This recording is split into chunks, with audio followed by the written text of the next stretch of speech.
ni Tony Pet kung gaano nakatagal ang National Teachers College. 1928! Grabe! Kahit nagpalipat-lipat na sila, yung present campus po nila ay 1945 pang nakatayo. Matagal na rin, diba? Ang tagal-tagal, 1945, tagal-tagal na noon. Paano kaya nila ito naalagaan? I'm sure itong bisita natin may ideya tungkol dyan dahil ang advokasya niya, pag-rebirth at preserve. Nako po! Importante ito ng heritage places sa Maynila. Kaya tawagin na po natin, Miss Bea Dolores! Good morning, Miss Bea! Good morning! Upo ka muna, Miss Bea, dito. Halika rito. Kumusta umaga mo? Okay na, okay naman morning po. Person ka ba? Opo. Yan! Okay. Batiin mo muna yung mga nanonood kayo sa Net25 at nakikinig sa Radyo Agila. Magandang umaga at mabuhay sa lahat. Yan, di ba? Yan ang mga bati ng Pilipino na mabuhay.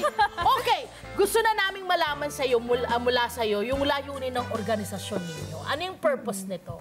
Kami sa Renacimiento Manila bilang isang heritage advocacy ay nais naming palapit ang mga kapwa natin Pilipino sa ating mga kasaysayan at saka sa mga pamana nito upang ma-preserve natin sila. Yes! Ano yung napansin mo? Kasi alam mo, yan din yung napapansin ko mula ng... Ako rin kasi mahilig ako sa mga parang mga luma. Tapos yung may mga meaning na mga building, no? At marami sa Maynila yun eh. At marami na rin, sadly, ang mga tinanggal na. Diba? Or hindi preserve. Okay? So, paano nyo sinumulan yung organisasyon nyo? Doon ba kayo humugot na parang, hala, nagkakawalaan na yung mga ano natin, mga makakasaysayan natin mga building or lugar? Opo, karamihan po sa mga heritage organizations ay national. At kailangan pa natin ng mga mas local na lalo na sa Maynila mismo, sa City of Maynila, na makapag-focus, na makapag-preserve nito. Kasi tulad po ng sinabi ninyo, hundreds po ang meron pa sa Maynila, thankfully. Na unfortunately nga po, yung ibang parts, tulad ng Intramuros Administration ay protected naman. Ngunit marami pa tayong nais makwento at mas marami pa tayong maipapakita. At marami pang mga parts ng Maynila ang pwede nating mapaganda. Kaya nais namin. At kailangan protektahan. Opo. Diba? At kailangan protektahan. Okay. Paano nyo sinulan yung grupo nyo? Parang nagsimula lang ba yan sa 5 kayo muna? Magkakaklase ba muna kayo? Magkasama ba sa trabaho? Or pareho din ba kayo ng gustong mangyari? Kasama ko pong nagsimula ng Renacimiento Manila ay ang aking co-founder na si Diego Torres. Nagkakilala na kami sa art market. Pati pangalan nyo ha, Diego Torres. Nakita ko lang po siya sa art market na isa sa mga kakaunting nagpapakita ng art about Philippine heritage. Nakakaiba kasi bihira kong nakikita yun lalo na nung about 4 years ago, ganyan. Kaya nakakatuwa. Tapos simula po nun, ni-raise niya po yung concern niya na mukhang kailangan niya ng organization like Renacimiento Manila. Na mag-focus lang doon, ano? Okay. Gusto ko ring malaman, ano ang challenge na kakaharapin ninyo? Kasi syempre, nakapagsimula nga ng yung, naalala ko yung High Alay Building, diba? Na nasira, ganyan. So marami na rin natanggal. At syempre, sabi mo, 100 pa yun nandun. Ano yung challenge?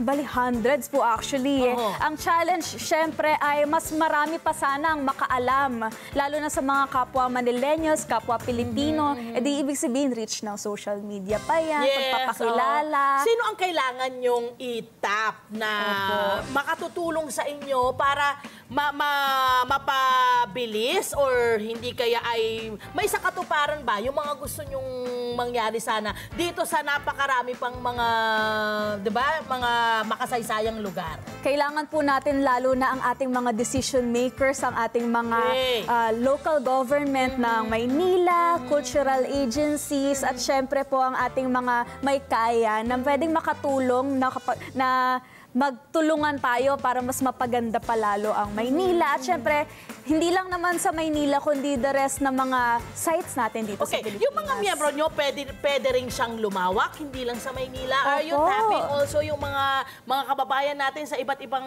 rehiyon? Kasi definitely hindi lang po Maynila ang may mga makasaysayang mga lugar or mga struktura eh. Opo, actually isa sa mga bata namin ng mga members, taga Mindanao pa. Pero napakarami niyang ambag. Kumbaga, maliban kasi sa heritage walks na ginagawa namin, may ginagawa rin kaming pag-computerize ng lumang Maynila.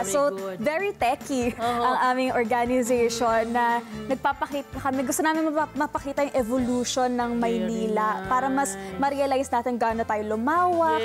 Bali, ganyan po yung itsura. As in, from scratch po yan na binagbasihan lang po namin ay black and white photos. Tapos tinready po namin. Very good. Rebirth! Opo. Anong ibig sabihin yan? Rebirth, pagpapasigla ng Maynila. Kasi kadalasan po pag sinabi nating Maynila, para nakakatakot, puro krimen. Pero marami pa siyang kwento at makasaysayan at makabuluhan na pwede nating mas ma-highlight para mas maging vibrant at sumigla ang city. Bukod sa ipinakita nyo kanina sa ating digital parang pamamasyal, no? Na kayang marating ang lahat ng sulok ng mundo ngayon, lalo na kung may mga Pilipino tayo doon na mga nanonood. Ano pa yung mga activities ninyo para lalo pang palakasin itong inyong advokasya? Meron po kami every weekend na heritage walks. Kung saan sa iba't ibang parts ng Maynila, hindi lamang po sa Intramuros, kundi kahit sa labas ng Intramuros ay nais naming ikwento at ipakita mismo ito yung mga heritage sites. Nandun sila mismo. Yung existing na estado ng iba't ibang situations natin sa paligid ng Maynila. Ano ang reaksyon ng mga taong nakakasama nitong inyong heritage walk na ito at yung mga nakakapanood ng inyong napakaganda at napakagaling na video? Maraming nagugulat na, ay, mas malalim pa pala yung kwento ng mga lugar na pinupuntahan namin. Tsaka, syempre, nakikita nila lalo yung ganda ng mga bawat detalye. At lalo na, merong parts na masasabi natin sayang, and marirealize nila, ay, okay, may pwede pa tong i-improve. Correct.